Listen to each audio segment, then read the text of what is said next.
കരുണാകരന്റെ മകൾ പത്മജ വേണുഗോപാലും എ.കെ. ആന്റണിയുടെ മകൻ അനിൽ ആന്റണിയും ബി.ജെ.പിയിലേക്ക് പോയത് അവരുടെ വ്യക്തിപരമായ തീരുമാനമാണെന്ന് ചാണ്ടിയുമ്മൻ എം.എൽ.എ.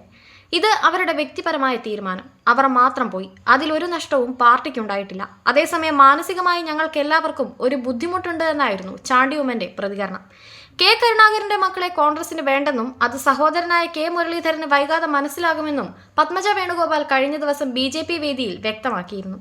കെ മുരളീധരന് പരവതാനി വിരിച്ചാണ് താൻ ബി.ജെ.പിയിലേക്ക് പോന്നതെന്നും അല്പം വൈകി കാര്യങ്ങൾ മനസ്സിലാകുന്ന വ്യക്തിയാണ് അദ്ദേഹമെന്നും പത്മജ പറഞ്ഞു. പത്തനംതിട്ടയിൽ പ്രധാനമന്ത്രി പങ്കെടുക്കുന്ന ബി.ജെ.പി. റാലിയിൽ സംസാരിക്കുകയായിരുന്നു പത്മജ. കെ കരുണാകരന്റെ മകളായതുകൊണ്ട് രണ്ടാം നിരയിൽ കസേരയിൽ ഒരു മൂലക്കിരുത്തിയെന്നും പത്മജ പറഞ്ഞു. സ്ത്രീകളെ അപമാനിക്കുക, വേദനിപ്പിക്കുക എന്നിവയാണ് എന്നും കോൺഗ്രസിൽ നിന്നും ഉണ്ടായിട്ടുള്ളത്.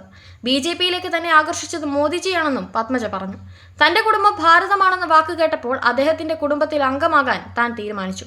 സ്ത്രീകൾക്ക് നൽകുന്ന ബഹുമാനം ചെറുപ്പക്കാരെ വളർത്താനുള്ള വികസന പ്രവർത്തനങ്ങൾ ആരെയും ആകർഷിക്കുന്നതാണ്.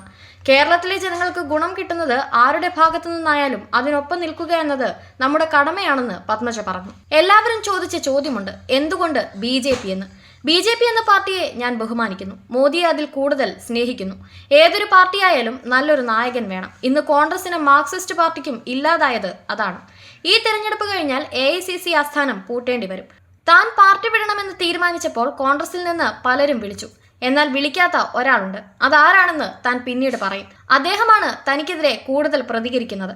കെ കരുണാകരൻ പോയതോടെ കേരളത്തിലെ ഒരു പ്രമുഖ സമുദായം കോൺഗ്രസിൽ നിന്ന് അകന്നു. പത്തനംതിട്ടയിലെ ഒരു പ്രബല വിഭാഗം LDFനൊപ്പം പോയി. ഇന്നത്തെ കാലത്ത് ജനങ്ങൾക്ക് വേണ്ടത് പാർട്ടിയല്ല, വികസനമാണ്. കേരളത്തിന്റെ അടുത്ത തലമുറയ്ക്ക് എന്താണ് കിട്ടുകയെന്നാണ് ആലോചിക്കുന്നത്. അതുണ്ടാവുക മോദിയുടെ കയ്യിൽ നിന്ന് മാത്രമാണ്. എല്ലാ കുട്ടികളും ഇന്ത്യ വിട്ടു പോവുകയാണ്. അച്ഛനും അമ്മയും ഒറ്റയ്ക്കാവുന്ന ഗ്രാമങ്ങളുണ്ട് ഇവിടെ. അതൊന്നുമില്ലാത്ത എല്ലാവരും സന്തോഷത്തോടെ ജീവിക്കുന്ന ഒരു കാലം ഞാൻ സ്വപ്നം കാണുന്നതായും പത്മജ വ്യക്തമാക്കി.